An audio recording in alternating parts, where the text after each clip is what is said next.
First up, let's talk about Viddal Riley and Rashad Coulter. They're kind enough to join us right now. This is a lot of fun. This is very exciting. Both men right there in front of you. And I'm going to kick things off here for a couple minutes, and then we'll go to the media. First off, guys, and Rashad, I'll start with you. I've had the pleasure of covering your MMA career. Of course, remember your time in the UFC. I know you have one boxing fight on your record. That was 5 years ago. Why are you making the transition now from mixed martial arts to boxing?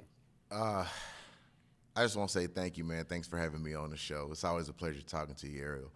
And thanks to Triller, thanks to Mike Tyson and Roy Jones Jr. for allowing me to be on the card with them. I mean, boxing is something that I've always loved, man. I grew up watching Mike Tyson. I love Mike Tyson. It's not that I haven't fought in so long. I've always boxed. And if it was up to me, I would have more boxing matches, but I don't. But I'm not crossing over. I've been doing boxing. This is just so happened to be my first fight in boxing in a few years.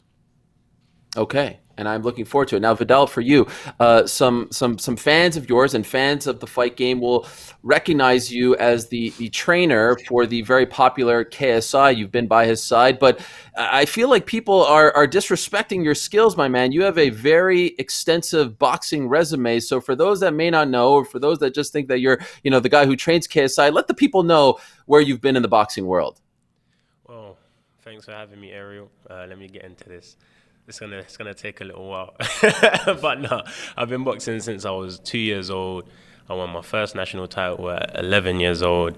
Continued to win more, so I ended up winning 8 national titles, representing Team GB, captain the England team. Went to the Youth Olympics, European medalist, World Championship competitor twice. So yeah, I've had my fair share of boxing in my life, and meeting JJ KSI, as you referred to him, was a way of propelling me into public eye. But the work's been done behind the scenes for a long time.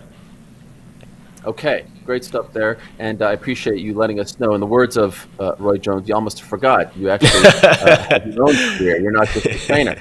So, all right, let's go to the media now, and I'll call upon Josh Evanoff first of Courtside Sound Off. You have the first question, Josh. Thanks, Daryl. I have a question for Viddal, and I also have a question for Rashad. For Viddal first, you signed to Floyd Mayweather and the Money Team last year, and my first kind of question is, how essential has it been being with fighters of that caliber, being with somebody like Floyd and Jeff Mayweather, and building upon your already amazing background? How essential has that been for you working with a team of that caliber? That's been great. That's been literally what I needed. I don't feel out of place. The reason why I'm signed to is because I'm destined to go into the same place. Working with people who have that attitude and their ceiling is so high, it makes you want to fulfill those expectations. So working with Jeff, my new coach, Otis Pimpleton, these are people that have been around world champions, been around the highest level for a long time. So when I'm in the ring with them, when I'm training with them, I'm just soaking up all the knowledge that I've already had from the past, combining it, and you'll see how far it goes.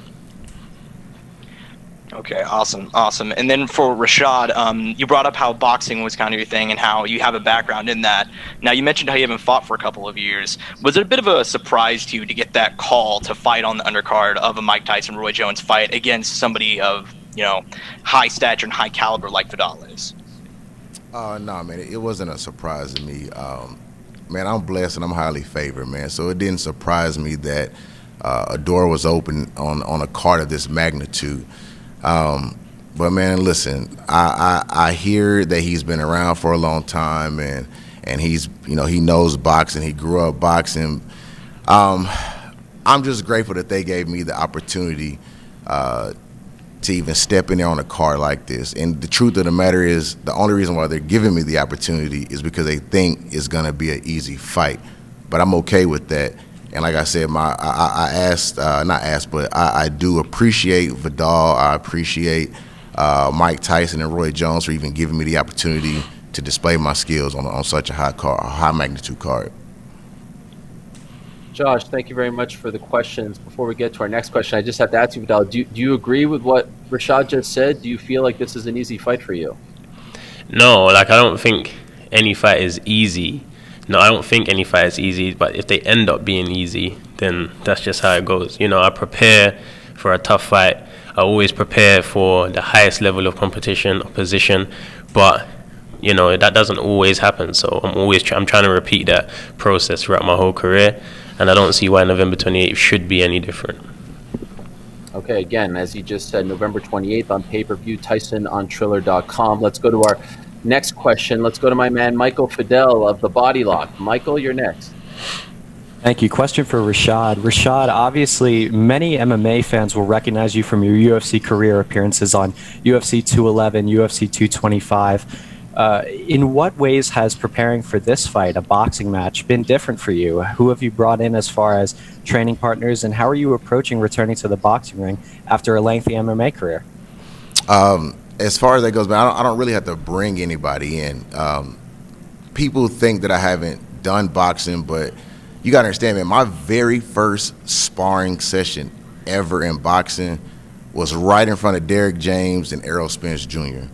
I've been around EJ, I've been around Charlo, I've been around Maurice Hooker, I've been around so many boxers since 2014. I mean, I've sparred like Alex Clarkson, I sparred Adrian Taylor, I sparred Cam Awesome, who has like almost 400 amateur fights. So me seeing Viddal's credentials, it doesn't scare me because I've been in there with guys who have the same credentials, or no disrespect to him, or even greater credentials than he does. So I feel like I'm right at home, man.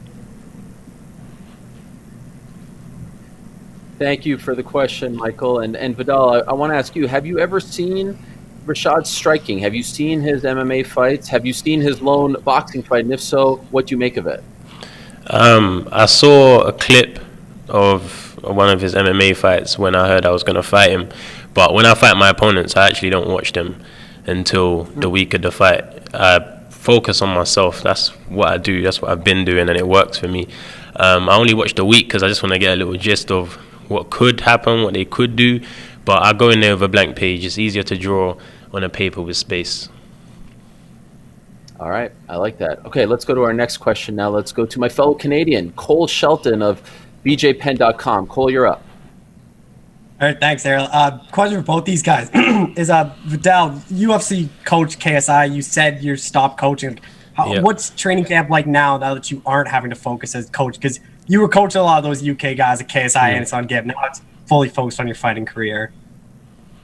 You know what? I feel the same. I feel the same because I managed to separate my responsibilities, and that's why I step away from one or I do the other, because I understand how much dedication, focus, and time it takes to deliver and be the best in both. So when I'm coaching the guys, it's not a distraction away from my career because I'm solely focused on them. And then once that's done and they're resting and they're doing what they've been doing for years, I go back to what I've been doing for years, and the focus remains the same. So no distraction. Obviously, it's not like a background thought, but I feel the same. Mentally, same stuff. And then, Rashad, go ahead. Go ahead, Cole. You kind of brought it up. Do you think you're being brought in here to lose because Viddal Riley signed to the Mayweather team, undefeated? He's kind of this highly touted prospect out of England. Is this a fight they think you're going to get smoked in? Shelton, what's up, man? What it do, man? No, it's not. But here's the thing. That's boxing. I mean, it's no secret to how boxing works. Boxing tries to build a fighter, so therefore they bring a fighter in that they feel as though it's not up to the caliber of the person that they're trying to push, and they want you to lose. But in this aspect, it's not the same, man. Of course, they think that I'm just an MMA fighter. They think that I don't know boxing. They think that MMA fighters don't use their jet. All these things. To me, that doesn't matter. Like I said, I respect my opponent. I respect all my opponents as far as what they do, where they come from, and the hard work that they put in. But listen, man, I took a fight in the UFC, my debut, on 9 days' notice in front of 20,000 people. I fought on huge stages, and I actually got moved up to the main card as I was going to the arena. I was supposed to be the first fight of the night. On my way to the arena, they stopped me and said, hey, man, we just moved you up to the main card. So pressure for me, I'm built for pressure, man. Like, I'm built for pressure, and some people are not. But when those lights are on and when I get hit, everybody's credentials is going to go out the window. It's going to boil down to who got the heart, who wanted more, you know, and I feel as though, man, when people fight me, after they fight me, they feel as though they would never want to fight me again because I'm going to push you to that point to quit. All right, one last question for Viddal and Rashad. Let's go to Harry Davies of SB Nation. Harry, you're up. Hi Rashad, hi Viddal, how you guys doing? My first question is for you, Rashad. Obviously, Yes, you turn 39 next month, and I was just wondering what's next for you after this fight, and if it depends on the outcome, if it goes well, do you stick in boxing, and if not, do you maybe go back to your MMA ventures? Honestly, man, like, you know, people, you started the question off with you're 39. But people who don't really do their research, they don't understand, man, like, my body doesn't have all that wear and tear on it. I wasn't fighting coming up all these years. I didn't have my first fight until I was 30 years old. I didn't fight through the amateurs, none of that. And I excelled to the top, to the highest level of the sport within 5 years.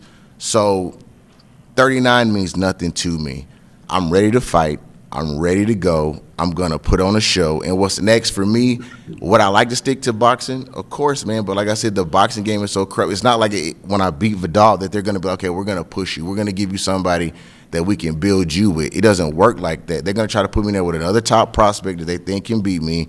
But whatever is open for MMA, I hope it opens up more doors for me for MMA. I just can't get an MMA fight. And I'm always training. I'm always boxing. And this is what my heart is right now. I'm concentrated on this fight. Whatever comes after that, whatever door God opens for me after that, I'm going to take it, man, like full speed because I'm not done. I'm just getting started. Thanks, Rashad. And now for you, Viddal. Obviously, you've already fought at some cards with some big buzz around them. How important is this event going forward for your career, you know, as you continue to build up your record with more and more fights? Of course, it's extremely important because this is major exposure to the traditional boxing world. You know, I've accumulated a great following through another community, through my other ventures. But when it comes to boxing, especially over here in the States, this is a good statement for me to show my skills and prove what I'm saying about how long I've been in the game is actually shown in the ring. So yeah, it's a great stage. We've got two legends in the main event, my favorite fighter, Roy Jones, in the main event. And these things are all blessings and all opportunities. And we got to take them when they come, and we got to maximize the opportunity. That's what I'm looking to do. Harry, thank you very much for the questions. And Viddal and Rashad, thank you very much for joining us. Good luck to you guys on November 28th. Man, thanks for having us, man. I appreciate you. Thank you, Ariel. Appreciate you.